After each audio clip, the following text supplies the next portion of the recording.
A quick question for all of you.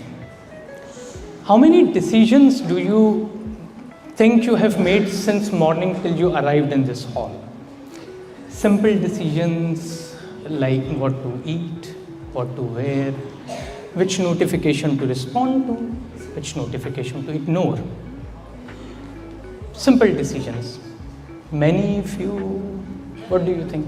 Many? Yeah. As Marcus told, the study shows that an average adult makes more than 35,000 decisions in a single day. And we don't even realize it because most of it are unconscious, low effort and invisible decisions handled by our habits and routines. So, we are living in a world which constantly pushes us to choose and choose and choose. That quiet background exhaustion that comes in our mind, we become tired of that voice. But that voice comes with a cost. Every choice that we make comes with a cost. And if you're not choosing anything or constantly choosing something, it comes with a bigger cost. So we have to choose. Now, I will take the example which Sman told about that ice cream parlor thing. So if you go to an ice cream parlor where you have just one ice cream to be offered and it's chocolate, let's say, simple, easy, you will choose it. But what if I just borrow his example again and just expand it? We go to an ice cream parlor that is offering you not 3, not 10, but hundreds of flavors. Chocolate, vanilla, pistachio, salted caramel you also mentioned.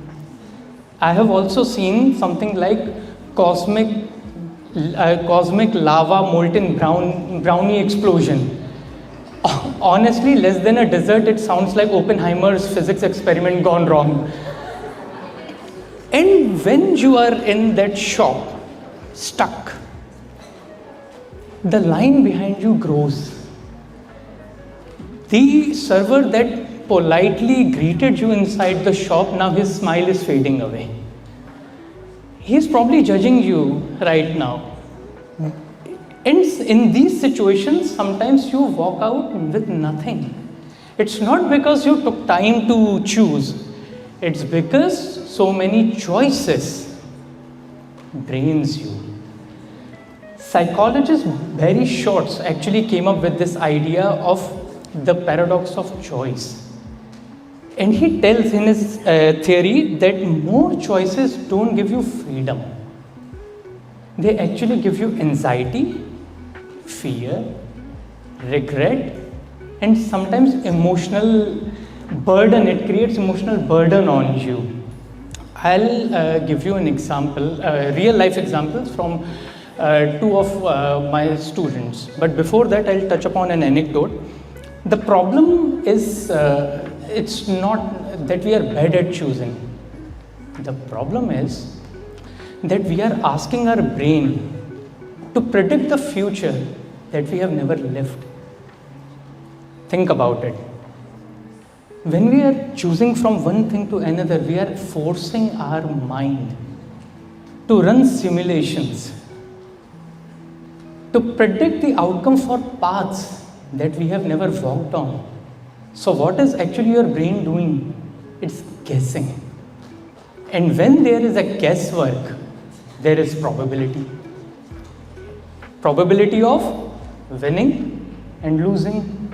With that comes constant fear of what happens next.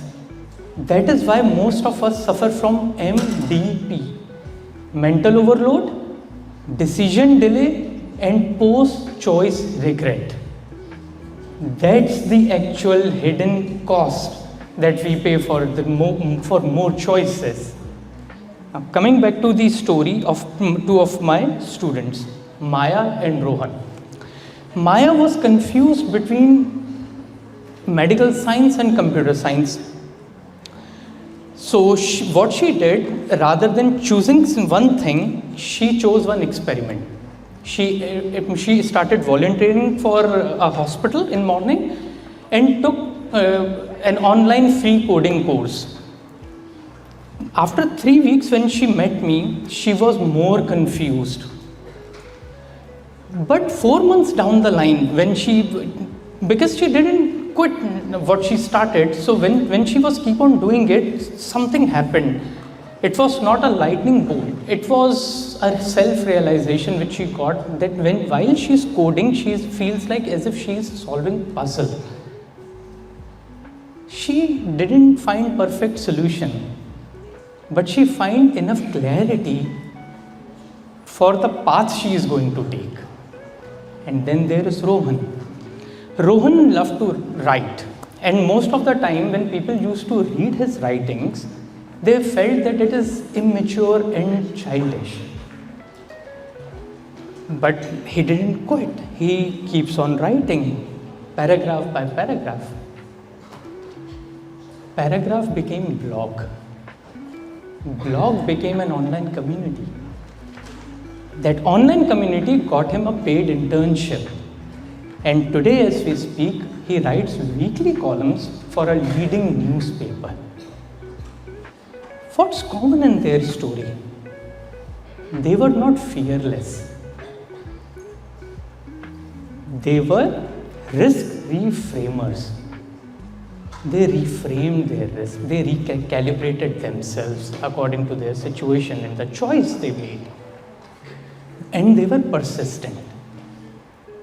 So in our life, when there are several choices, we have to just take one step. Clarity does not come automatically. You have to earn it. Clarity is a reward. It comes when you take an action. Because your action becomes your experience. Your experience brings you confidence. And confidence brings clarity in life. Do you agree to that? So, I will ask you, do you have something when you are in a similar situation like Maya and Rohan, and you are confused? You have 200 different maps like this. You are at the starting point, and for help, if you go to social media, in one reel, a 19 years old gets into Stanford. In another reel, you will find somebody is launching their own startup. And in another reel, you will find someone claims to be financially free at the age when they cannot even rent a car. You are stuck here on the starting line, confused with 200 these maps. And everyone tells you, this one's for you. So here tonight, I will give you a toolkit. It's not all as well, by the way. It is a practical toolkit composed of 3 questions. And please shout out and give me a cheers if you can resonate with those questions. Question number 1. Ask yourself, will this keep me busy or will move me forward? Busy looks productive, but forward changes your life. Yeah. Correct? Question number 2. What will happen if I'll do this wrong? Will I learn something new? Remember this thing, that your fear will always ask what you will lose, but your growth will tell you what are you going to gain. Question number 3. Is this okay enough to start with? What did I say? I didn't say that is this good, is this best, is this okay enough to start with?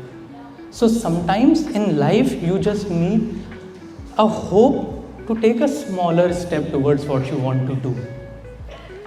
But you have to do action. As I earlier said, your action will finally translate into clarity. And as Nelson Mandela once said, that may your choices reflect your hopes, not your fear. So today I want to give you a challenge, a call to action, that before you sleep, Think about one thing you wanted to pursue or you wanted to do, but you were postponing it. It may be a conversation you are avoiding. It may be a course you want to pursue, but you couldn't do it. Or a hobby you wanted to do, but you have never started it. Tomorrow, take a simplest possible step towards it. Your hope will one day translate into clarity, and your clarity will pave way towards your future. Thank you so much.